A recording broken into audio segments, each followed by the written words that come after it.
El diablo está en mi familia. Siempre pensé que las historias sobre el diablo infiltrándose en familias eran metáforas. Excusas religiosas para justificar abusos, secretos o locura heredada. Crecí escuchando frases como en esta familia hay algo podrido o acá siempre pasan cosas raras, pero jamás las tomé en serio. Para mí eran exageraciones, dramatismo de sobremesa, superstición vieja. Hasta que empecé a prestar atención. Mi familia siempre fue funcional, al menos en apariencia. Reuniones normales, fotos normales, risas normales. Pero había algo que nunca encajaba del todo. La ausencia de preguntas. Nadie preguntaba demasiado. Nadie indagaba en el pasado. Había temas que simplemente no se tocaban, y lo extraño era que nadie parecía notarlo. Mi infancia fue tranquila, aunque marcada por una sensación persistente de incomodidad. No miedo. No tristeza. Incomodidad. Como si siempre hubiera alguien más en la habitación, incluso cuando estaba solo. Aprendí a ignorarlo. Los chicos se adaptan rápido. El primer recuerdo claro que tengo es de una cena familiar. Yo tendría unos 7 u 8 años. Estábamos todos sentados a la mesa cuando, de repente, se cortó la luz. Nada raro.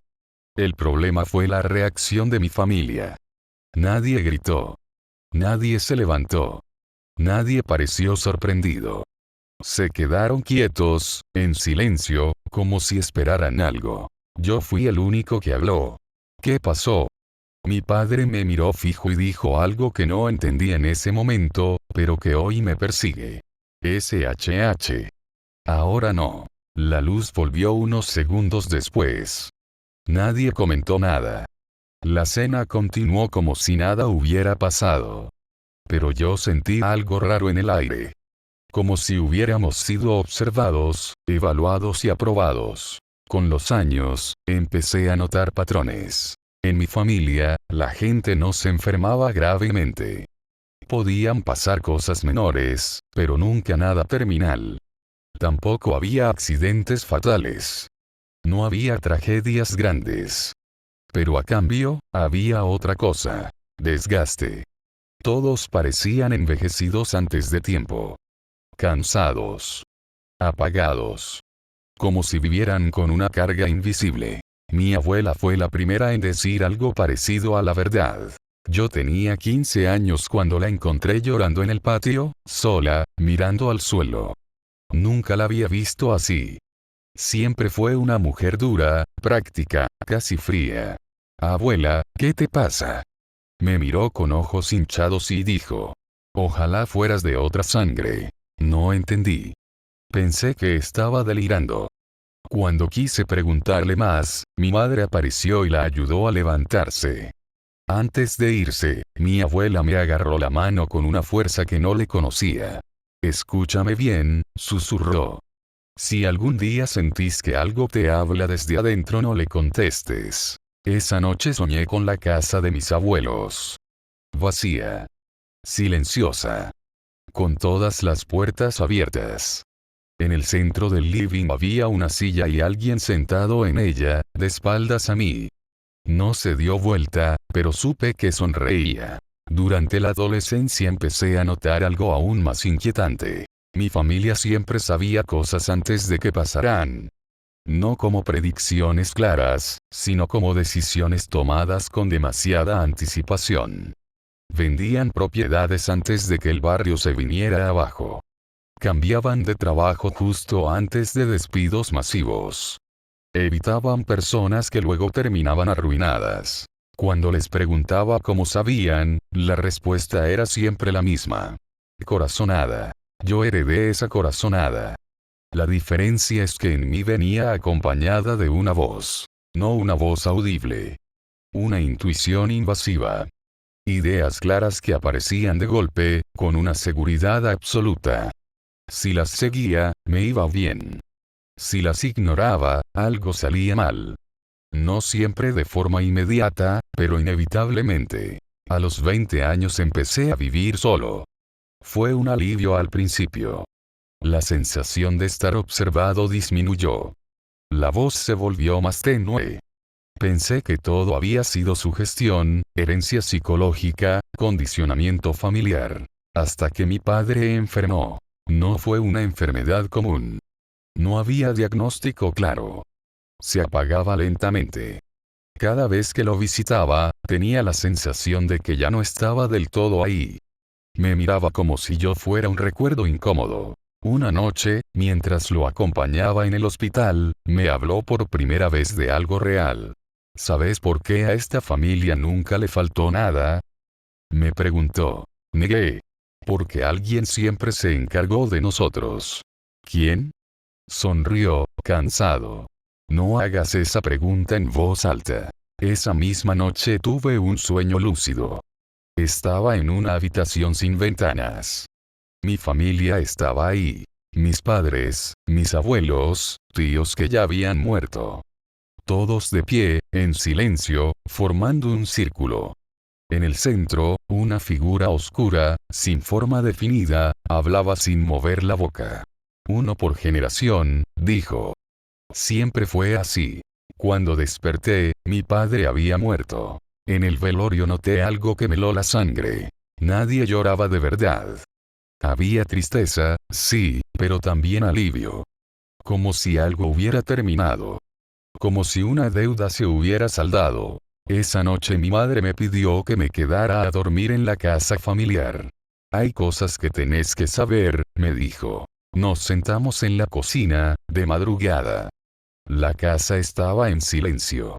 Un silencio pesado, conocido. Esto empezó con tu bisabuelo, me explicó. Estábamos en la miseria.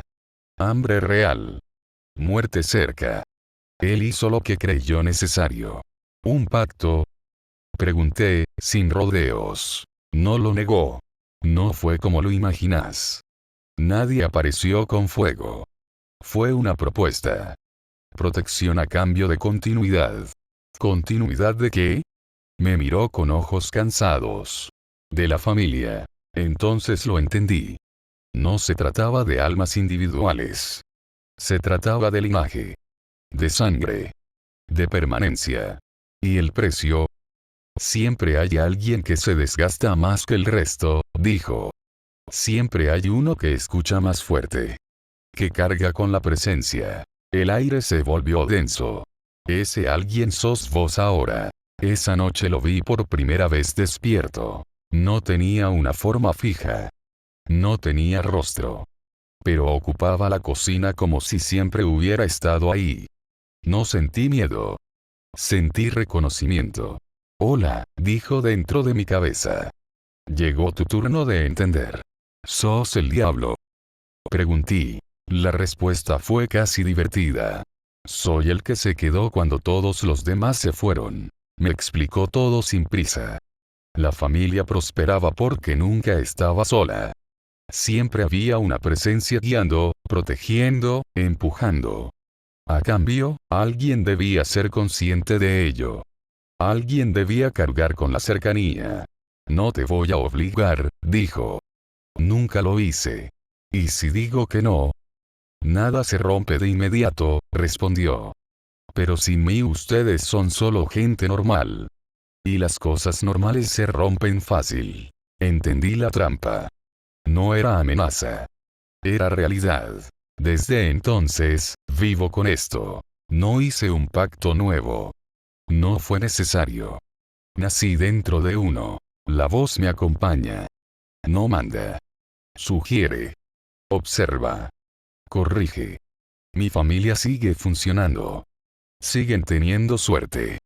Siguen evitando tragedias grandes. Yo soy el precio. Y escribo esto porque sé que algún día voy a tener un hijo. Y ese día, la presencia se va a alejar de mí para acercarse a él. Porque el diablo no vive en una casa abandonada. No se aparece en rituales torpes. No se presenta con cuernos. El diablo está en mi familia. Y algún día, si nada cambia, va a estar en la tuya también. El diablo apareció frente a mí. No creo en las apariciones repentinas ni en los pactos sellados con sangre a la primera palabra. Si algo aprendí esa noche es que el diablo no se presenta cuando lo llamas, sino cuando ya te observó lo suficiente como para saber que estás listo. O roto. Mi vida antes de todo esto no era miserable, pero tampoco era buena. Era gastada. Una sucesión de días idénticos, de esfuerzos que no llevaban a ningún lado, de promesas que me hacía a mí mismo y rompía sin dramatismo. Vivía solo, trabajaba de noche, dormía mal. El cansancio era constante. El silencio también. Siempre sentí que algo me faltaba. No dinero exactamente, ni éxito. Era otra cosa. Una sensación de estar desperdiciando tiempo, de que el mundo avanzaba sin mí. No estaba deprimido, al menos no de la forma obvia. Funcionaba. Cumplía. Sobrevivía. Y eso fue suficiente. La primera señal no fue visual. Fue una idea que no parecía mía. Empezó como un pensamiento intrusivo. ¿Y si todo esto tuviera una salida más fácil? No le di importancia. Todos piensan eso alguna vez. Pero el pensamiento volvió. No insistente, sino paciente. Aparecía en momentos específicos. Cuando fallaba, cuando me sentía humillado, cuando estaba solo. Después vinieron los sueños. No eran pesadillas. Eran sueños tranquilos, demasiado claros.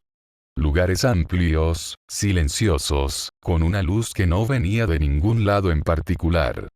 Siempre había alguien conmigo. No lo veía de frente, pero sentía su presencia como se siente una sombra al mediodía. Imposible, pero innegable. Nunca hablaba. Yo sí. Le contaba cosas que nunca había dicho en voz alta. Frustraciones, deseos pequeños, enojos ridículos. Al despertar, no me sentía aliviado. Me sentía escuchado. Y eso era nuevo. Las noches empezaron a cambiar. Me despertaba a la misma hora. 3:17. Siempre. El reloj no fallaba. Abría los ojos y sentía el cuarto distinto. No frío. No oscuro. Distinto. Como si el aire tuviera textura. Una madrugada me incorporé en la cama y lo vi por primera vez. No apareció con fuego ni cuernos ni dramatismo. Estaba sentado en la silla frente a mi escritorio, con una postura relajada, como alguien que espera. No tenía una forma fija. Su rostro parecía cambiar según el ángulo desde el que lo mirara. A veces parecía humano. A veces no. No grité. No me moví. No sentí miedo inmediato. Sentí vergüenza. No te asustes, dijo. Si te hubiera querido asustar, no estaríamos hablando. Su voz no era grave ni suave. Era correcta. Encajaba perfectamente en mi cabeza, como si siempre hubiera estado ahí. ¿Quién sos? Pregunté. Sonrió. No con la boca. Con la intención. Soy el que aparece cuando ya no quedan intermediarios. Quise decir que estaba soñando. Que era una alucinación. Que estaba cansado. Pero no lo dije. Porque una parte de mí sabía que los sueños no esperan permiso. No vengo a tentarte, continuó. Eso es un mito barato. Vengo a ofrecerte algo que ya querés. Se levantó de la silla y caminó por el cuarto. No tocaba el piso. No flotaba.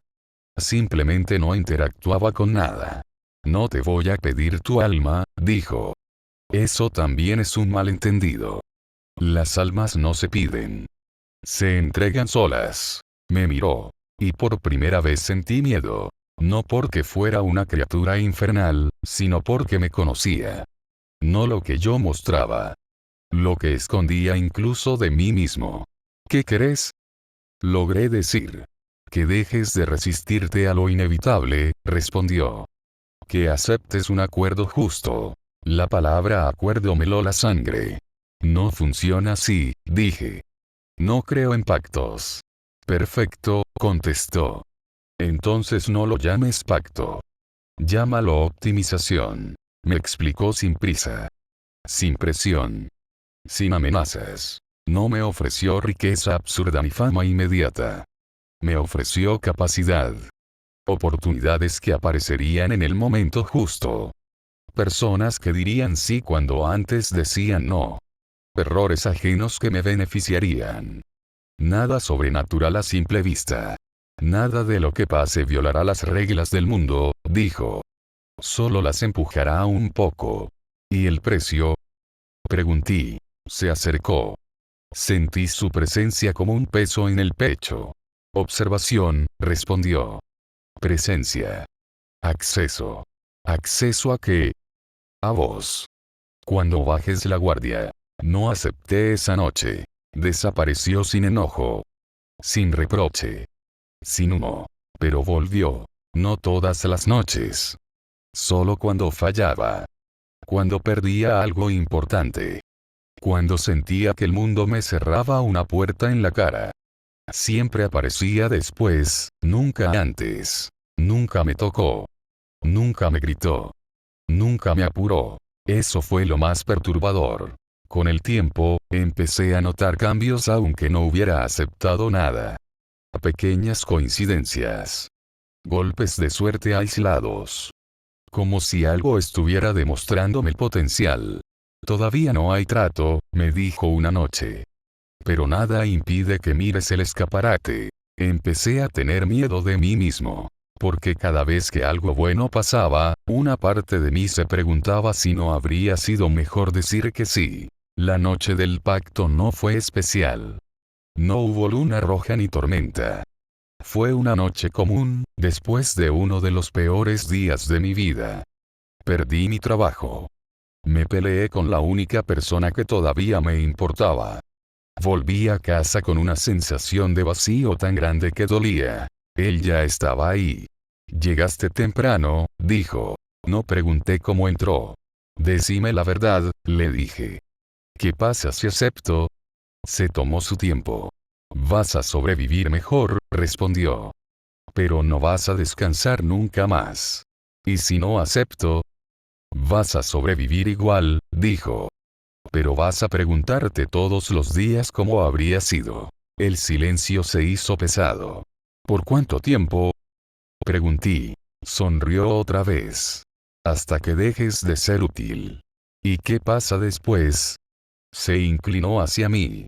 Eso depende de cuánto de vos quede. No hubo contrato físico. No sangre. No firmas. Solo una frase. Acepto, dije. No sentí nada en ese momento. Ni dolor. Ni placer. Solo un cansancio profundo. Como si hubiera soltado algo que llevaba cargando años. Él desapareció. Los cambios fueron inmediatos, pero sutiles.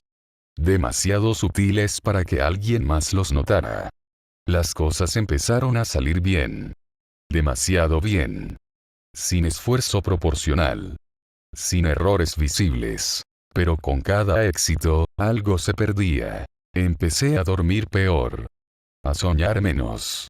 A sentirme observado incluso despierto. A notar pensamientos que no parecían del todo míos. Decisiones que tomaba sin dudar y después no podía justificar. Una noche lo sentí dentro. No posesión. No control total. Algo peor. Acompañamiento constante. Como una segunda conciencia que evaluaba, sugería, corregía. No te resistas, susurró dentro de mí. Te prometí eficiencia, no libertad. Intenté romper el acuerdo. No funcionó. No porque no pudiera decir que no, sino porque ya no sabía qué parte de mí estaba hablando. Hoy escribo esto no como advertencia, sino como registro. Porque entendí algo que nadie dice en voz alta. El diablo no te quita el alma. Te enseña a usarla hasta que se gasta. Y cuando eso pasa, cuando ya no queda nada que ofrecer, no aparece con fuego ni castigos. Simplemente se va. Y te deja solo con todo lo que lograste y con la certeza insoportable de que ya no sabes si alguna vez fuiste completamente humano. El diablo dentro del lienzo. Transcurría una tarde en el acogedor pueblo de Mucuchíes. Don Agustín se sienta en una banqueta de la Plaza Bolívar del pequeño poblado acompañado de un sombrero de ala ancha, un cuatro y su fiel perro Gochín. La helada brisa andina corría por las calles del pueblo merideño mientras se veía a los niños jugar, los adultos conversar y don Agustín sentado afinando su cuatro, truena la tranquilidad con un fuerte silbido, llamando la atención de los que se encontraban en el sitio, quebrando así la rutina de una tarde típica en la Plaza Bolívar de Mucuchíes. Esta tarde está como para contar una historia de miedo, exclama don Agustín quitándose su sombrero. Los pobladores miran al señor con extrañeza y curiosidad, dejando sus quehaceres a un lado para acercarse a escucharlo. Siéntense y escuchen para que no los espante este temible espectro del páramo, porque en estas tierras anda caminando el diablo entre nosotros. Es aquí donde comienza nuestra historia. El diablo dentro del lienzo. Los Andes venezolanos esconden muchas leyendas y sucesos extraños. En cada poblado a lo largo y ancho de la región andina se pueden escuchar muchas historias de mitos, espantos y leyendas, pero sin duda, la del diablo dentro del lienzo es la que más destaca por sobre todas las demás por la naturaleza tan extraña y siniestra que lleva en su aura. Es así como su sola mención hace que muchos narradores veteranos se la piensen dos veces antes de atreverse a contarla por miedo a toparse con el ente protagonista de esta leyenda. Esta historia se remonta a los años 50 s, luego de finalizada la Segunda Guerra Mundial. Las secuelas económicas y sociales persistían en una gran cantidad de países que estuvieron involucrados en la guerra, y para nadie era un secreto que Europa estaba en la ruina. Fue así como muchos migrantes europeos escaparon hacia Latinoamérica en busca de una mejor vida y un lugar tranquilo en donde poder vivir. Entre estos migrantes se encontraba un pintor francés que no había tenido mucha suerte en su vida como artista.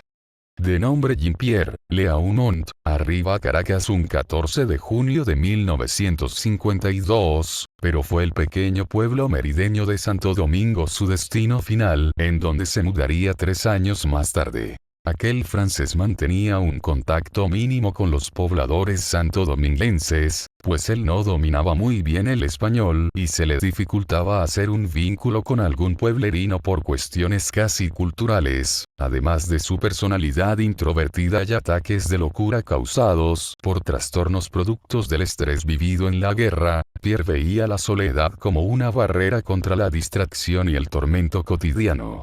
Su morada se hallaba ubicada encima de una colina a unos 50-60 minutos en caminata de Santo Domingo. Esta era una pequeña cabaña hecha de piedras con un gran solar donde el francés trabajaba en sus obras. Un día de septiembre, Jean-Pierre dentro de su vivienda observa un gran lienzo por horas. Lo había comprado hace un par de semanas en el mercado municipal de la ciudad de Mérida, pero no sabía qué ilustrar en él. La inspiración no le había tocado la puerta por días hasta el momento donde se le viene a la cabeza la idea de representar algo nuevo. Él quería marcar un antes y después con su obra. Quería hacer lo que otros artistas no habían hecho por temor y miedo. Jean-Pierre en un ataque de locura decidió representar a Lucifer.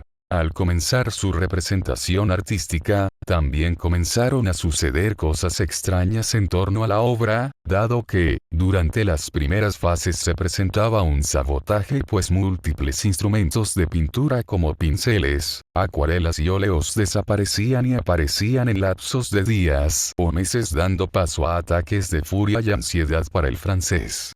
A él esto le parecía una broma de los jóvenes pueblerinos que aprovechándose de su vulnerabilidad en el idioma y falta de amistades podían molestarlo atacando un tema tan sagrado para él como lo es el arte de pintar.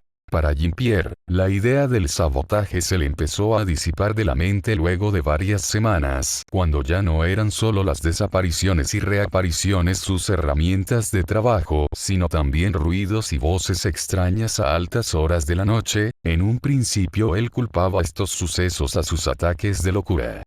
Al parecer todo se relacionaba de una simple manera. Mientras más él avanzaba en la pintura, más cosas raras empezaban a surgir y Jean-Pierre no tardó en darse cuenta de esto. Don Agustín da un pequeño respiro, agregando un detalle importante a la historia. Una vez yo conocí a ese señor. El público de la plaza queda sorprendido. Don Agustín decide tomar un poco de agua y prosigue. La primera vez que lo vi, él andaba comprando una botella de aguardiente junto con unas temperas y unos cigarros a donde Marta, nombre de la dueña de la ferretería del pueblo. El francés era alto, callado pero soberbio y esto lo veía siempre en su vestimenta. Él vestía muy elegante, eso sí. Nada que ver con la apariencia que tenía la última vez que anduvo por Mucuchíes, no señor. Ahora él estaba pálido, con muchas ojeras y muy flaco y encorvado. Daba miedo el solo verlo, Dios bendito. Y eso fue como hace 60 años, imagínense, vale, nunca más supimos de él. El silencio reina por toda la Plaza Bolívar. Don Agustín mira el atardecer por varios segundos y continúa con la historia. Se dice que, en una noche llena de niebla, un gran perro negro baja de los cerros hasta llegar a la vivienda de Jean-Pierre. Trae consigo una espesa niebla y su presencia hace que las luces de las velas se apaguen, dejando a la neblina inundar la cabaña. En la oscuridad absoluta el can se asoma por la ventana despertando al francés, quien, entre gritos y sollozos, le devuelve la mirada. El perro sentado lo mira fijamente con unos ojos blancos resplandecientes muy brillantes, al mismo tiempo que de manera creciente, se empiezan a escuchar voces que mutan en gritos y alaridos, exclamando al unísono una sola cosa: debes terminar el cuadro. Durante varias semanas la presencia del perro se convierte en una visita rutinaria, pero cada vez más siniestra para Jean-Pierre. En todas las noches donde bajaba la neblina el can llegaba haciendo exactamente lo mismo. Sentarse afuera de la cabaña y mirar al francés pintar en el lienzo. Mientras más se adelantaba en el cuadro, más detalles aparecían en la pintura, detalles que el mismo Jean-Pierre notaba pero que recordaba no haber hecho. Era como si alguien estuviera pintando junto a él. La locura no tardó en llegar a la mente del francés, cuando en cada noche se empezaba a levantar angustiado, escuchando desde todos lados voces de aura tétrica y maligna proviniendo de su cuadro a altas horas de la madrugada. Matar a él. Termíname. Tanto pintar y no distraerse hacen al francés un aburrido. Maldito. Eran las frases más recurrentes que él recordaba. No podía hacer nada al respecto. Sabía muy bien que ese cuadro era su sentencia de muerte, y aunque él quisiera dejarlo a la mitad o simplemente destruirlo por completo, no podía. Jean-Pierre sabía que lo estaban viendo, lo estaban vigilando, y si se molestaba en hacerle una mínima raya malintencionada al lienzo, las iba a pagar muy caro con algún ser extraño de malévolo carácter. Las visiones y pesadillas pronto empezaron a reemplazar a las voces y las sombras que presenciaba Jean-Pierre. La situación se había vuelto un desafío aún mayor para la decadente cordura del pintor. Sus sueños le mostraban muertes atroces, lugares hostiles y extraños, con una sensación cada vez más abrumadora de una desgracia por venir luego de finalizado el cuadro. Según cuenta don Agustín, una vez logró hablar por última vez con el francés. Su aspecto era el de un muerto andante. Agustín comenta lo siguiente: cuando hablé con él la última vez, lo vi asustado y muy agresivo. Me había costado mucho sacarle conversación, ¿sabes? Da cosa ver a alguien así. Entonces él me dijo que andaba mal, muy mal, porque había tenido una pesadilla la noche anterior. Dios santísimo. En ese momento, Gochín empieza a sollozar tenuemente mientras se acerca a don Agustín. El público se queda de nuevo en silencio y don Agustín, un poco nervioso, prosigue.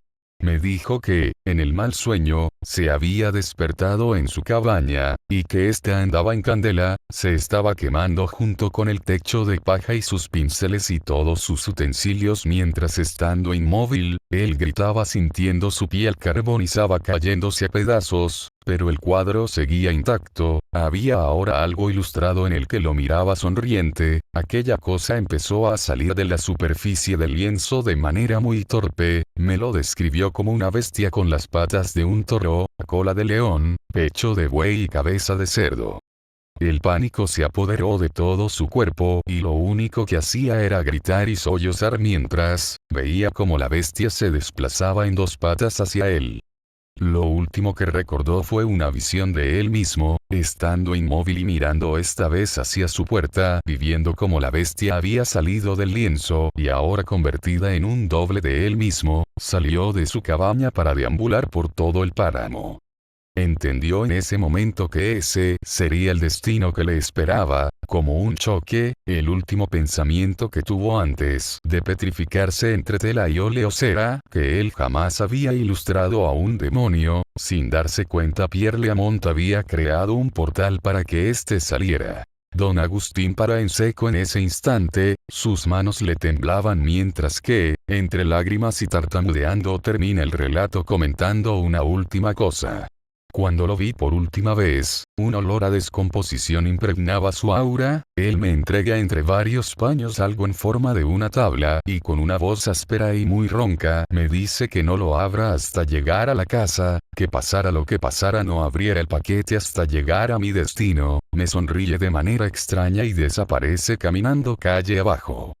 Al llegar a mi casa veo que esa tabla era en realidad un cuadro y dentro de este se veía de fondo una casa en llamas, mientras en el medio se encontraba a un hombre agonizando, muy parecido al francés que me obsequió el cuadro el otro día.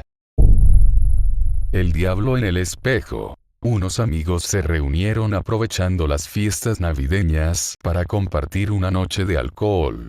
The Devil in Mirror by Jeff 01, de 765 BX2, y risas en mitad de un descampado.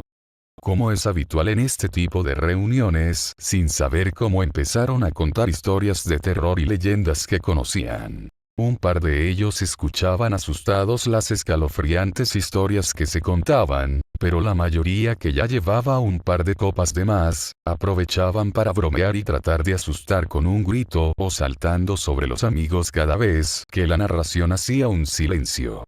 Sin embargo, cuando Alberto comenzó a contar su leyenda todos se quedaron como petrificados. En Nochebuena, justamente a las 12 de la noche, el diablo hace la inspección en la tierra, la única en el año, así que si queremos verlo tiene que ser ese mismo día a esa misma hora.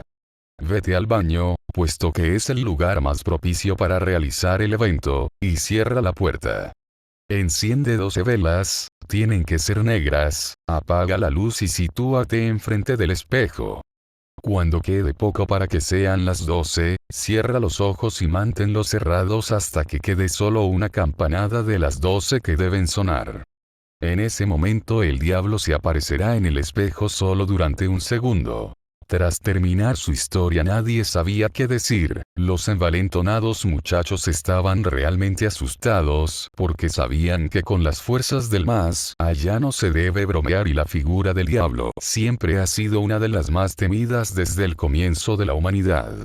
Pero para Pablo era el momento perfecto para hacerse el machito, siempre había sido un segundón en el grupo y nadie le tomaba en cuenta por lo que era el momento perfecto para hacerse el valiente. Eso es mentira y yo lo puedo demostrar cuando quieras. Todos se giraron a mirarle y rápidamente Alberto contestó. Si tan valiente eres, ¿por qué no lo probamos? Dentro de un par de días será Nochebuena, yo mismo pongo las velas. Pero si te echas atrás te tendrás que comer las 12 velitas delante de todo el grupo en Año Nuevo. Ok, pero si lo hago y te demuestro lo contrario. Quien se comerá las velas serás tú por mentiroso. El grupo se rió y pasados unos minutos todo parecía haber quedado olvidado, pero para Alberto eso había sido un desafío a su autoridad como el líder del grupo y no iba a quedar así. Por lo que un par de días después, se presentó en la casa de Pablo con una bolsa que contenía 12 velas negras, una Biblia satánica que le había prestado un amigo gótico de su hermana, un pentagrama con la cabeza de un carnero y una cámara capaz de grabar en la oscuridad, que su padre guardaba en uno de los armarios como si fuera de oro. Su intención era que cuando Pablo viera lo complejo de su ritual de invocación, se echara atrás y le pidiera disculpas, pero lo que no se podía esperar es que el chico se reafirmará en su intención de hacerle comerse las velas frente a todos en la fiesta de Año Nuevo. Bromeaba sobre el tamaño de las velas. ¿Qué pasa, Alberto, que había más grandes? Tanto miedo te da tragártelas delante del grupo que has ido a comprar velas de cumpleaños. Tú tranquilo, Pablito, que cuando te mueras del susto, al menos las llamas de las velas ocultarán el olor. Alberto entró en la casa de Pablo y sin dirigirle ni una mirada más, pasó al baño de su habitación. Tal y como había visto en varias páginas de invocaciones que había encontrado en internet, colocó 5 de las velas en cada una de las puntas del pentagrama, 4 de ellas a los lados del espejo y las 3 restantes junto a la Biblia satánica que intencionadamente dejó abierta por una página en la que había una especie de invocación ritual. La escena del cuarto de baño con el pentagrama iluminado únicamente por la luz de las velas era digno de una película de terror, y Pablo, a pesar de tener que hacerse el valiente, sintió como se le encogía el estómago al pensar que tenía que entrar solo para realizar la invocación. Bueno, chaval, hasta aquí puedo estar yo en el baño, dijo Alberto con voz socarrona. Por si te echas atrás en el último momento y abres los ojos antes de tiempo, te he colocado una cámara de vídeo. Mucha suerte, espero que la leyenda no sea cierta, porque de lo contrario no creo que lo cuentes. Dijo intentando darle aún más miedo. Pablo se encontraba dentro del baño con la luz apagada, faltaba menos de un minuto y ya sentía como las gotas de sudor le caían por la frente. Una cosa es hacerse el héroe delante de todo el mundo, pero otra era encontrarse con ese escenario aterrador y disponerse a invocar al mismo diablo por una apuesta. Sin embargo, reunió todas sus fuerzas para no salir corriendo y cuando Alberto le avisó cerró los ojos. Pocos segundos después escuchó la primera campanada del reloj que tenían sus padres en el salón. El miedo que tenía y el silencio era tal que cada una de ellas parecían sonar cada vez más lentas. Al tener los ojos cerrados no percibió que con cada campanada se apagaba una vela, como si el mismo diablo estuviera consumiendo cada una de ellas al ritmo necesario para que se apagaran simultáneamente a cada uno de los clan del reloj. Al sonar la campanada número 11, tal y como le había indicado Alberto, Pablo abrió los ojos. Alberto, al otro lado de la puerta del baño, esperaba que Pablo se echara atrás y saliera en cualquier momento, pero tras sonar la última campanada todo quedó en silencio. Llamó a su amigo, pero no obtenía respuesta, ya había transcurrido más de un minuto y Pablo no salía, así que decidió abrir la puerta. Al abrirla todo estaba a oscuras, y solo se escuchaba una respiración ahogada en el suelo, un fuerte olor a azufre inundaba el lugar y Alberto sintió que algo iba mal. Encendió la luz del baño y se encontró al otro chico con la cara desencajada del miedo, mientras se mantenía la mano en el pecho. De puro terror había sufrido un ataque al corazón, y lo único que alcanzaba a decir era: "Lo he visto, lo he visto". Al llegar al hospital los médicos no salían de su asombro, el corazón parecía estar bien y perfectamente recuperado, no obstante el chico se encontraba en una especie de shock y no hablaba con nadie, salvo para repetir una y otra vez que lo había visto. Días después salió del hospital perfectamente recuperado, al menos físicamente, ya que nunca volvió a ser el mismo. Se convirtió en una persona asustadiza y retraída que frecuentemente se quedaba pensativo y en silencio a mitad de una conversación. Alberto, por su parte, nunca se atrevió a ver lo que contenía la cinta y decidió tirarla a la basura junto a los objetos que se habían usado en la invocación. Quién sabe si algún día alguien la encontrará y podrá presenciar qué fue lo que vio Pablo antes de que se apagara la última vela. Por su parte, Pablo sabe que volverá a ver al diablo el día que muera, ya que éste vendrá a reclamar su alma en persona. El mejor amigo del diablo. Nunca quise escribir esto. No porque tenga miedo de las consecuencias, esas ya las estoy pagando, sino porque ponerlo en palabras lo vuelve real de una forma que mi mente todavía intenta negar. Hay cosas que existen mejor cuando se las mantiene en silencio, como si el solo hecho de nombrarlas las fortaleciera. El Vaticano sabe eso desde hace siglos. Yo también lo sé ahora. Durante 32 años serví a la Iglesia. No como sacerdote común, ni como teólogo de biblioteca. Mi trabajo era observar, registrar, escuchar. Me asignaron al archivo apostólico, ese lugar al que llaman secreto no porque esconda pecados, sino porque guarda verdades que romperían la fe de cualquiera que no esté preparado para convivir con ellas. Ahí aprendí que el mal no siempre grita. La mayoría del tiempo susurra. La primera vez que oí hablar de él, no lo llamaron diablo. Lo llamaron el interlocutor. Un término clínico, casi burocrático. Como si se tratara de un diplomático extranjero con el que se mantiene una relación incómoda pero necesaria. No es adoración, me dijeron. Es diálogo. Mentían. El papa de ese entonces no era un hombre débil. Tampoco era un loco. Era, quizás, lo peor.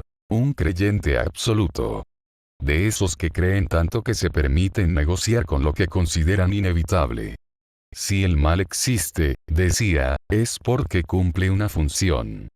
Yo asentía, porque era más fácil que discutir con alguien que había pasado toda su vida convencido de que Dios le hablaba. La primera reunión ocurrió bajo la basílica, más abajo de las criptas, en una cámara que no figura en ningún plano oficial.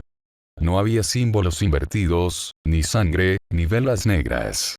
Solo piedra, humedad y una mesa de madera vieja. El papa llegó sin escolta. Yo lo acompañé porque alguien tenía que registrar el encuentro. Siempre hace falta un testigo. El mal detesta actuar sin uno. Él no apareció con fuego ni cuernos. No apareció, en realidad. Estaba allí cuando entramos. Sentado. Esperando. Como si siempre hubiera estado sentado en esa silla y nosotros recién hubiéramos llegado tarde. No puedo describir su rostro con precisión. Cada vez que lo intento, mi memoria se desliza, como si la imagen se negara a fijarse. Sé que era un hombre. Sé que parecía cansado. Y sé que sonreía con una familiaridad que me revolvió el estómago. Santísimo Padre, dijo. Qué gusto volver a verlo. Volver. Esa palabra se quedó flotando en el aire. El Papa no reaccionó. Se sentó frente a él como quien se sienta frente a un viejo amigo con el que ya ha discutido demasiado. Hemos venido a renegociar, respondió. Ahí entendí todo. No era la primera vez. La Iglesia no lucha contra el diablo. Nunca lo hizo. Lo administra. Lo contiene. Lo usa. Desde hace siglos existe un acuerdo tácito. El mal se mantiene dentro de ciertos límites, y a cambio se le permite existir sin ser desafiado directamente. Las guerras, las pestes, las atrocidades, todo entra dentro de márgenes aceptables mientras la fe siga en pie. El mundo está cambiando, continuó el Papa. La gente ya no cree como antes. Necesitamos ajustes. El interlocutor sonrió más. Siempre quieren ajustes cuando el miedo empieza a fallar. Hablaron durante horas. Yo escribí todo. Cada palabra. Cada silencio. A veces el Papa pedía algo concreto. Que cierta figura política cayera en desgracia, que un movimiento se radicalizara, que una tragedia desviara la atención del mundo. Nada grande. Nada obvio. El diablo aceptaba o rechazaba con argumentos casi razonables. Era como escuchar a dos economistas discutir sobre inflación. Cuando terminó, el Papa se levantó. Seguiremos en contacto, dijo.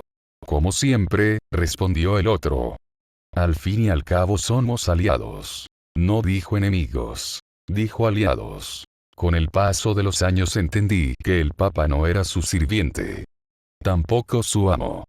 Era algo peor. Su mejor amigo. El único ser humano que podía hablarle sin temblar.